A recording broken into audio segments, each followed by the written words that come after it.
35 वर्षाचा एक रॅपर जेव्हा नेपाळचा पंतप्रधान होतो, ही गोष्ट वाटते तितकी सोपी नाही. प्रचंड अशा खडतर प्रवासानंतर नेपाळचे आज पंतप्रधान आहेत बालेन शाह. मार्च 2024 मध्ये झालेल्या निवडणुकांमध्ये त्यांच्या पक्षाने प्रचंड असं बहुमत मिळवलं. 182 जागा जिंकत ते नेपाळचे पंतप्रधान बनले. त्या अगोदर 2022 ते 2026 मध्ये ते महापौर सुद्धा होते. स्ट्रक्चरल इंजिनिअर असलेले बालेन शाह सध्या PhDचा अभ्यास सुद्धा करत आहेत. त्यांची पत्नी सबीना काफले एक लेखक असून त्यांना एक मुलगी सुद्धा आहे. राजकारणात येण्यापूर्वी बालेन शाह हे बालेन या नावाने नेपाळी हिपहॉप क्षेत्रात प्रसिद्ध होते. त्यांनी सुरुवात 2012 ते 13 या सुमारास रॉ बार्स नावाच्या प्रसिद्ध रॅप बॅटल रॅपर म्हणून ओळख मिळवली.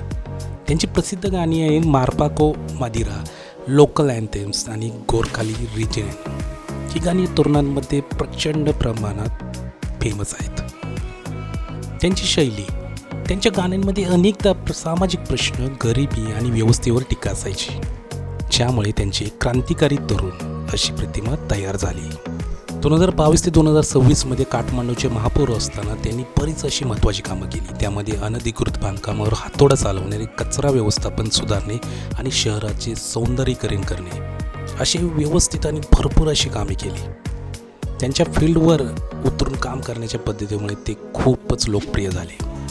सध्या पंतप्रधान म्हणून कार्यरत झाल्यानंतर लगेचच त्यांनी बरीच अशी महत्त्वाची कामे केली. त्यामध्येच राजकारणावर बंदी म्हणजे शाळा आणि महाविद्यालयांमधून राजकीय पक्षांशी संबंधित विद्यार्थी संघटनावर बंदी घातली. 5वीपर्यंतच्या विद्यार्थ्यांच्या पारंपरिक परीक्षा रद्द करून त्यांच्या सर्वांगीण विकासावर भर देणारे मूल्यमापन सुरू केले. ज्या शाळांची नावे विदेशी आहेत त्यांना स्थानिक नेपाळी नावे ठेवणे अनिवार्य केले. सगळ्यात महत्त्वाचा निर्णय म्हणजे त्यांनी सरकारी कर्मचाऱ्यांच्या मुलांनी सरकारी शाळेतच शिकले पाहिजे असा नियम त्यांनी सार्वजनिक शिक्षणाचा दर्जा सुधारण्यासाठी लागू केला आणि सगळ्या खाजगी शाळा सरकारी करून टाकल्या. विद्यार्थ्यांना पुस्तके नेण्यापेक्षा तांत्रिक आणि सर्जनशील कौशल्य मिळावेत म्हणून त्यांनी पुस्तकांशिवाय शुक्रवार ही संकल्पना राबवली आहे. एक तरुण रॅपर देशामध्ये सुरुवातीलाच एवढे सर्व काही बदल करू शकतो हे त्यांनी नेपाळमध्ये करून दाखवलं आहे.